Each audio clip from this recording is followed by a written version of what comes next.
मेरे प्यारे बहन भाई और मित्रों, कैसे हो आप? आज हम बात करने वाले हैं हीमोफ्लोक्स केटी आई ड्रॉप के बाद में। इस आई ड्रॉप को आंखों में कब कैसे यूज नहीं करना चाहिए, इस वीडियो में आप पूरी जानकारी जानने वाले हो। चलिए दोस्तों, वीडियो स्टार्ट करते हैं।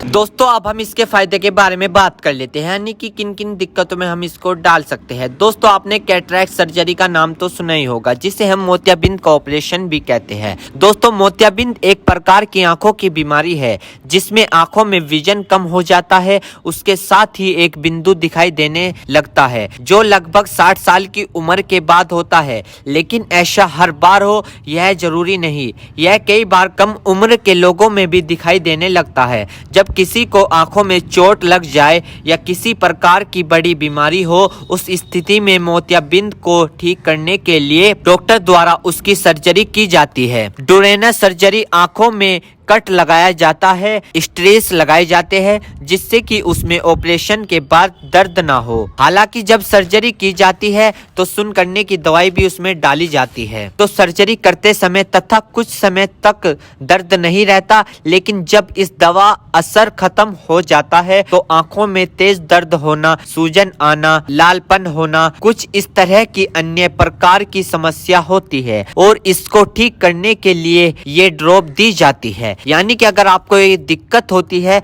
तो इन सभी को ठीक करने के लिए ये आई ड्रॉप डॉक्टर द्वारा दी जाती है। साथ ही मोलुकुल ओडेमा नाम की बीमारी है जो आंखों का पिछला एरिया है उसमें सूजन आ जाती है, जिसे डॉक्टर मोकुलर ओडेमा कहते हैं। और यह ज्यादातर मोतियाबिंद का ऑपरेशन डायबिटीज पेशेंट में किया जाता है, उसमें यह देखा जाता है और इस स्थिति में मरीज का विजन भी जा सकता है। तो उसको रिस्क कम करने के लिए डायबिटीज पेशेंट तथा अन्य मरीज को यह दवा ऑपरेशन के बाद लगातार डालने के लिए भी दी जाती है। यदि आपको डॉक्टर यह आई ड्रॉप लगातार डालने के लिए दे रहा है और आप इसको डाल नहीं रहे हो तो आपकी बीनाई भी जा सकती है, यानी कि आप अंधे भी हो सकते हो। तो जैसा डॉक्टर कहे वैसे ही आपको करे। दोस्तों, इस आई ड्रॉप को आंखों में लाने से पहले अपने हाथों को अच्छे तरीके से धो ले और यह निश्चित कर ले कि आपकी जो आई ड्रॉप की नोब है, ऊपर जो टिप है, उसको आप टच ना करें। यदि आप उसको टच करोगे तो उसके अंदर बैक्टीरिया चला जाएगा।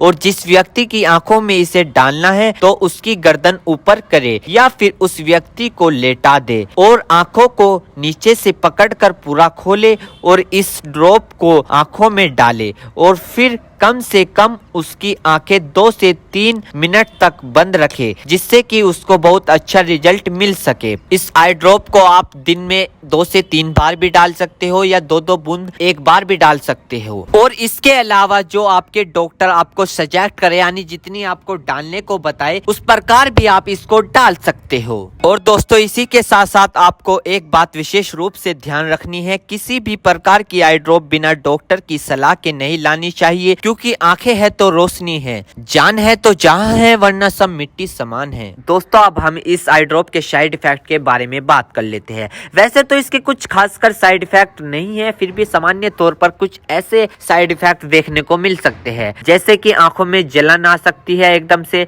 सूखापन आ सकता है, चिपचिपी आपकी आंखें हो सकती है, सर दर्द हो सकता है, नोजिया हो सकती है यानी कि नजला हो सकता है, लाइट की सेंसिटिविटी होना, यानी कि जब आप लाइट के सामने जाओगे तो आपकी आंखों पर जोर पड़ सकता है, आंखों में बार बार पानी आ सकता है। तो दोस्तों, ये कुछ इसके साइड इफेक्ट है। वैसे ये साइड इफेक्ट सभी को देखने को नहीं मिलते, कुछ कुछ लोगों में देखने को मिलते हैं। यदि आप इस आई ड्रॉप का यूज कर चुके हैं और आपको साइड इफेक्ट दिखा है तो घबराए नहीं, तुरंत इस आई ड्रॉप को डालना बंद कर दे और अपने डॉक्टर से संपर्क करे। उम्मीद करता हूँ दोस्तों अब आप समझ गए हो। दोस्तों, हीमोफ्लोक्स केटी आई ड्रॉप की फुल इन्फॉर्मेशन, फुल जानकारी। दोस्तों, अगर आप हमारे चैनल पर नए हैं तो चैनल को सब्सक्राइब करें और इस वीडियो को ज्यादा से ज्यादा शेयर करें। थैंक यू, धन्यवाद।